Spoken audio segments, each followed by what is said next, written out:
Hey friends, it's Missy again. Thanks so much for stopping in today. I'm back with a new layout and video for Pinkfresh Studio, and the layout that I'm making today is for the July 2020 challenge, and you can see the colors there. The theme is summer. So I'm going to start with a big title. I wanted the word summer in big, nice letters, and so this was perfect. This is the Adore Alpha set from Pinkfresh Studio. They're nice big block letters. So there are just enough letters in summer for each of these beautiful colors in this paper here. And this is from the Let's Stay Home collection. So I thought I would just create a nice summery rainbow to start with and then go from there. If you hear lots of booming in the background, I'm filming this voiceover on July 3rd, and it's nighttime, and all the people in my neighborhood are already shooting off fireworks. So if you hear that, that's what that is. So I pulled out my manual die cutting machine, and I'm going to cut all of these letters. Oh, there was a boom. I'm going to cut these letters, one letter for each color. And I love this alpha set because you not only get the actual letter, but you get the outline of it too, which I almost love even more because there are just so many fun ideas that you could try with the outline of the letters. And I like both of them, but I originally was going to use the actual letter on this page, but I wind up using the outlines. So I'm going to go ahead and get all these cut and go from there. Everything that I'm using today, as far as paper and embellishments go, is from the Let's Stay Home collection, which is the newest collection from Pinkfresh Studio. All right, so I got all the letters cut out, and I'm going to do some fun mixed media here. I pulled out the perfect matching ink pads. These are all from Pinkfresh Studio. These are the little mini ink die cubes. And I went through my little sheet where I had stamped all the colors to see which ones matched this paper collection perfectly. And of course, they have all the perfect colors. So I highly recommend these little mini ink cubes. They come in sets of 4, and pretty much every color you could imagine you can get. My cardstock today is textured, so it's not the really thick kind, and I just added clear gesso over it to prep it for the inks. And here's my nice summer photo. I love this picture. It's Paige splashing her dad because that's her specialty. If you come near her in the pool, there's a 99.9% chance you're going to get wet. So she's basically Shamu in a little pint-sized body. But I was so happy that I got this picture because up close you can see the splash, the droplets of water. So I was excited to actually get that in action. And I've actually been practicing that over the years, and that was the very first time I think that I got a really good splash picture of her. So what I'm going to do with these little ink cubes is basically just scrape them onto the cardstock. And I want them in the order of the letters, of the color. So it's going to be rainbow. And the colors that I'm using are passion fruit, clementine, coral reef, the yellow is lemon whip, the green is mint, and the blue is summer shower. So now that I have the gesso on there and then I have the ink pads on there, I'm going to water this up a little bit. And this is the easiest technique that looks the most complicated, but you can see how easy this is. I'm using my water brush. You could use any kind of brush really, but I'm just adding a little bit of water to start to smudge and blur the ink, and then use my finger just a little bit to help kind of smudge it around. Now I don't want all of the streaks of the ink pads to disappear. I like the streaky look in this, but I do want to blur some of it out and make it look like it got wet because, you know, it is getting wet. But I think this looks really cool when it dries, and I want to make sure that the colors don't blend completely because I want each color to be obvious. You know, I don't want to blend out the green in between the yellow and the blue. I want each color stripe to be intentional, but I want each one to kind of bleed into the next and look like this nice rainbow watercolor effect. Now, this would not work nearly as well without the gesso. If you were just to scrape these ink pads onto cardstock with nothing on the cardstock, you're not going to get a lot of blending and bleeding like this. The gesso is what kind of separates the ink from the paper before it dries and allows it to bleed like this. So now that that's pretty much dry, I'm going to come back in and overlay the letters and see what I have so far and see if I even like this. And I absolutely loved it. It was exactly how I imagined it because, you know, I say this a lot. Sometimes I have this wonderful idea in my mind and then I go to execute it on paper and it looks terrible. But this time it actually was great. I was so excited. I think the ink pads turned out great. And I think that the open letters look awesome because you can see the ink through them, but then they're also the same color as the ink. So you get that nice ombre effect from one color into the next, I think. So then to soften this up just a little bit, and because I like splattering white paint, just because, I'm going to do that. I always keep my little bottle of cheap white acrylic craft paint on my desk, and it's perfect for white splatters. I just water it down a little bit and then go to town with the brush, and there you have it. It dries perfectly like that. It doesn't disappear when it dries. I know in the past I've used a lot of different white spray inks, and as soon as they dry, you can't even see them. It's like they're invisible. So you can't go wrong with the white paint because it's pretty thick. I added some white tissue paper behind my photo and some adhesive foam. I'm definitely going to pop that up. Now there's no way I'm going to pop up the letters of summer, and I didn't want to have to go back and cut multiple letters to make them thicker. You know, I know a lot of people, when they do thin die cuts like this, if you want to get some dimension on them, they cut, for example, they would cut the S 4 or 5 times and then glue all of those S's together so it would be thicker. But I didn't feel like doing that, so I'm just going to leave it as is, and then they're going to be glued down straight to the paper once everything is ready to be glued down.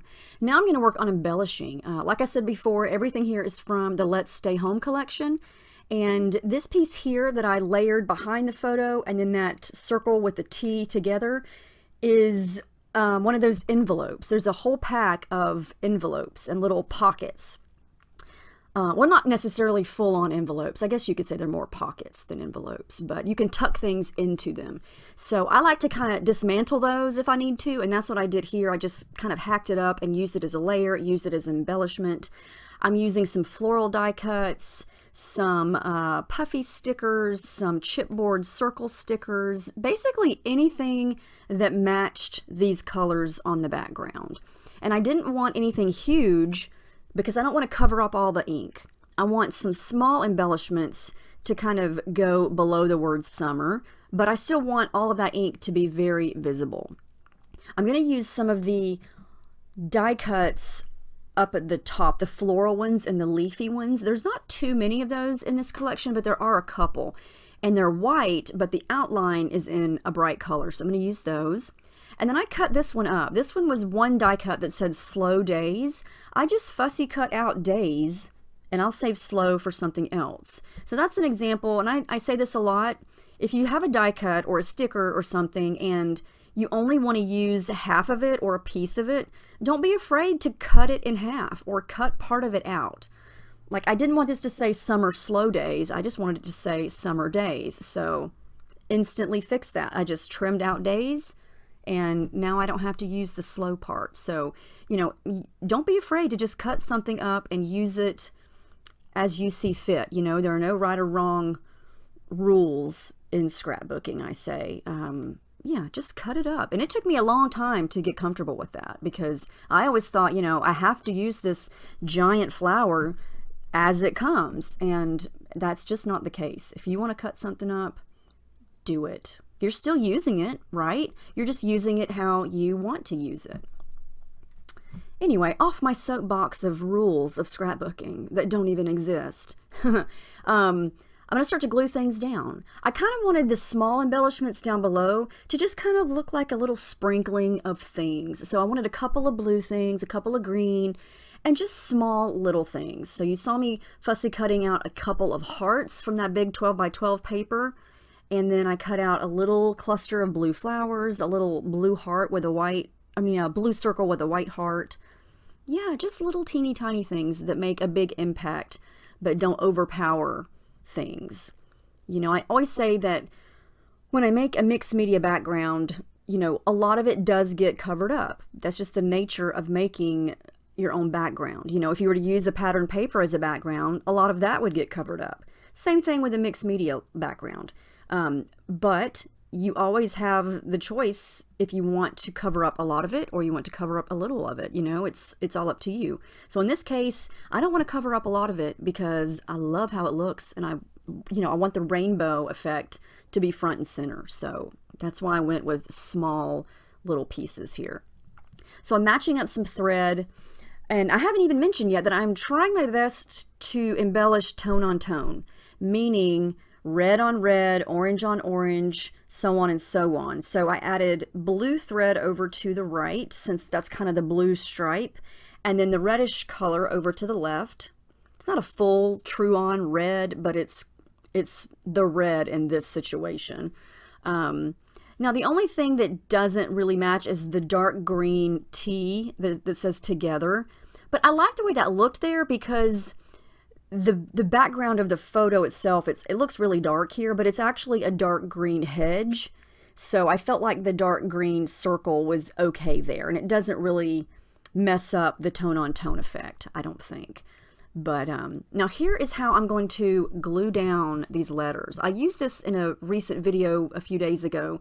This little sticky dot sheet is amazing. These are from ThermoWeb, and I will link these below where you can get them in a pack. It's basically a giant sheet of teeny tiny sticky dots, and you just peel off the covering and you stick down whatever it is you want covered in sticky, and then you peel it off and it's instantly got sticky on it. It's great. You know, these are perfect for little intricate things like this, because these letters are super delicate and very skinny, and it would take me quite a while to get glue behind those.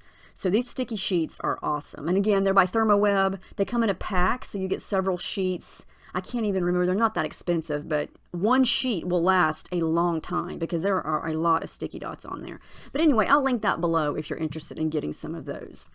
So summer's taken care of, glued down. I love how the title is bold, but yet at the same time, it's kind of subtle. It kind of flows into the rainbow background, but at the same time, it jumps out because when I look at this, I see it. Is that even possible to have something subtle and bold at the same time? But I think that this is that. I'm adding some adhesive foam behind all these little bits. Well, a lot of them, not those teeny tiny hearts there, but all of the bigger pieces just to give them a little bit of height and dimension. And then I'm going to go ahead and glue most of those down. I'm going to add some thread behind that little trio of hearts there to kind of bring some thread texture down to that area. I didn't want to do, you know, every single color of thread because I didn't want it to be overkill. I like the blue on the right and the red on the left, so I thought I would kind of come into the middle, and the middle color is pretty much yellow. So I'm going to tangle up a little bit of yellow and kind of work it underneath this heart die cut here. And it's very subtle. You know, you can't even really see it from here, but up close you can, and in the close-ups you'll be able to see it. But I love thread. It just creates awesome texture and just gives that extra little messy effect. So this is what I got so far. I'm loving it. I'm loving it. I'm loving it. It's hard for me to not love rainbow things. I mean, give me a rainbow any day and I will be very, very happy. So I looked at this and I thought, okay, I want to do a little something to the edges. I wasn't sure if I wanted to do top and bottom or right and left. And then the more I looked at the top of the layout, there's not a lot of extra space between that flower die cut and the very top. So I thought that I would go along the edges and kind of echo the rainbow idea. So I trimmed off another row of those squares from the pattern paper, and then I'm just going to kind of create a crooked little strip to put on either side here. And this is just going to sort of pull the rainbow idea to the corners. And I didn't want to do too much because I love the white space around everything. I think the white space surrounding all of this just sort of helps everything in the middle stand out. but then it also gives your eyes a break. It's not, the whole background isn't so busy that it takes away from everything. You know, you have some open space to let everything just sort of breathe. So I'm going to glue these side strips down, but I am going to ruffle up the edges a little bit because I'm an edge ruffler.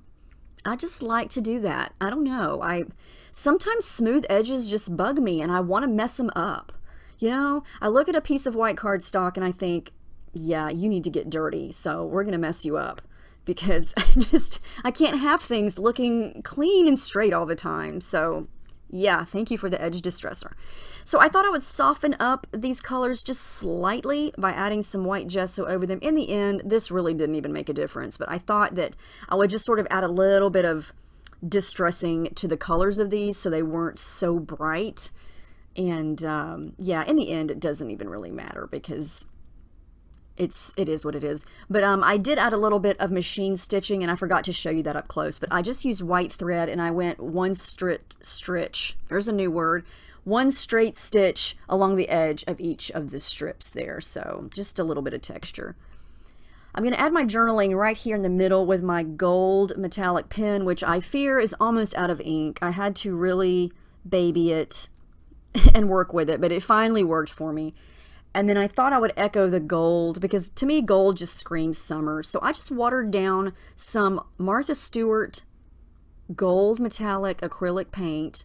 And again, this is basically the same thing that I did with the white paint, except it's gold. And so this is very subtle when it dries. It's not a deep dark gold. It's very nice and subtle. And that's what I wanted. I just wanted some nice little light, shiny splatters around everything. Nothing that's going to darken it. I didn't want to do all the rainbow colors of splatters because I would have went overboard and it would have kind of taken away from the whole white space. So the light gold color here is still on the subtle side and it's not that big of a deal. You can kind of see there it's really light. But there's the final layout. I really, really like how this turned out. I have become obsessed with using these ink pads on cardstock and then blurring them up with some water. That effect is my new favorite thing. But I have to stress, if you're going to try it, you need some gesso because that's what's going to allow all the spreading and blending to take place. But here's all the close-ups. I hope you enjoy all of these textures and dimension and colors and embellishments and things. Make sure you check out the Pinkfresh Studio blog. You can take part and play along with us this month. And as always, there are gift cards to be won and things like that. So make sure you check it out. I will link that down below as well. And thank you so much for watching. And I hope you guys have a great week. And I will see you next time.